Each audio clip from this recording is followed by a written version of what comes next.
Hi, this is Alex Paultre with Open Systems Media and Embedded Computing Design, and I'm here with Jay Alexander of Keysight. How's it going, my friend? Hey, Alex. Great to be here. Well, we're here at the Publitek Annual Press Event, and, you just gave a presentation on some of your things, but I really find it fascinating that test and measurement, especially test and measurement, is under a tremendous amount of pressure in today's marketplace.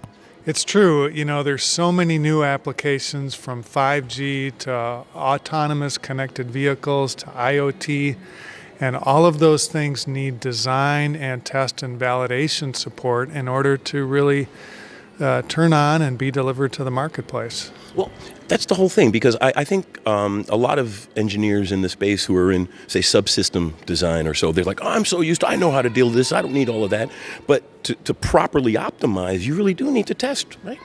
It's absolutely the case, and in fact, you need to usually go beyond the specs, and you need to be better than the minimum, which is quite interesting for companies like Keysight, because we're trying to be 2x or 5x or ideally 10x better than what we're measuring. And so this means we have to be even that much further ahead of the customers when we're doing our own solution development. Well, and that's something that I've mentioned to my audiences before, is test and measurement's like the great Red Queen's race. You have to run as fast as you can just to stay in the same spot, because as the technology, and you're trying to stay 10x ahead of them, wide band gap, switching at 1,000 hertz, or if I'm doing laser, LiDAR, that stuff's happening incredibly fast. It's true, and it's what makes it so exciting for us, is trying to stay ahead of that whole development stream. Well, and then we've got to worry about RF bandwidths and control of RF bandwidths. We have to worry about power management and PMIX, and we have to worry about sensor design, and there's a lot of moving parts in there. Indeed there are, and Keysight, we're tracking all of those things. We're trying to be aware of those things and all of the solutions we're developing, so that we have the measurements, we have all the raw technology, including the software, to deliver what the customers need. What are some of the big trends you're seeing in the test and measurement space? Obviously everybody wants it faster and cheaper and more comprehensive, but are there any specific trends you're seeing? Well, there certainly are. So if you look at 5G, the tendency to more and more data bandwidth at higher frequencies. You look at IoT, similar things with more connectivity, more edge devices, but low power in some applications. Automotive, with all of the different radars and sensor modalities, all of the things that are going to be happening on the way to autonomous driving. All those things are providing new impetus for test and measurement investments.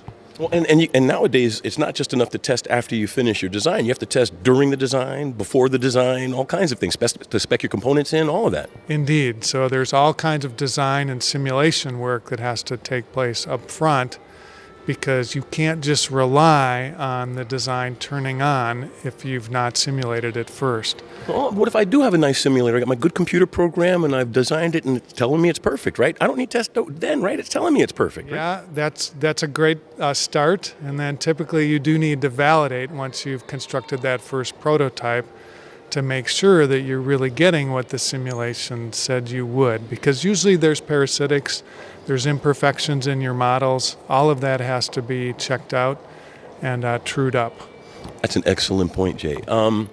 Now, you were talking about some of the advances. Among the devices, what would you say of your latest devices are you most proud of that are addressing these issues? Well, one big solution platform that we're very proud of is the UXR family of high-performance oscilloscopes. These products go up to 110 gigahertz real-time bandwidth, 256 gigasamples per second per channel, 10-bit samples, 2 gigapoints deep, all coherent 4 channels in a single instrument. And these products can be used for conventional digital work, but also communications and RF measurements. Very, very powerful indeed. What kind of memory capacity were you talking about here? Because that's a lot of data to be capturing. 2 gigapoints per channel. That's actually impressive. Yeah. Very impressive, and then all of that memory can be subject to analysis with our vector signal analyzer software, and all kinds of other measurement applications to make sense of all of those data points. Well, and that's a very good example to think about how to use that data, because of course there's a ton of data, and unless you know how to use that data, it's not as useful to you. That's exactly right. You get one thing from the picture on screen and you get a first impression, but to really do the deep analysis and really tease out all of the insight that's there, it typically requires a lot of software and a lot more analysis than can be done just by the eye on the front panel. Very good. Now, what about compliance testing? Are there any software programs within the device to aid with that type of thing? You know, this is the standard, here's what you need to do? We have hundreds of different compliance test applications for our instruments, for our oscilloscopes, for our spectrum analyzers, network analyzers, everything from USB to PCI Express to all of the different wireless standards that are required for LTE and 5G.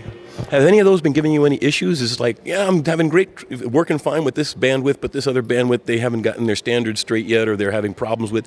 Do you have any industry issues with dealing with some of these test and measurement problems? Well, of course, many of the standards are still in flight. They're still in development, particularly with regard to 5G. And so we're tracking those.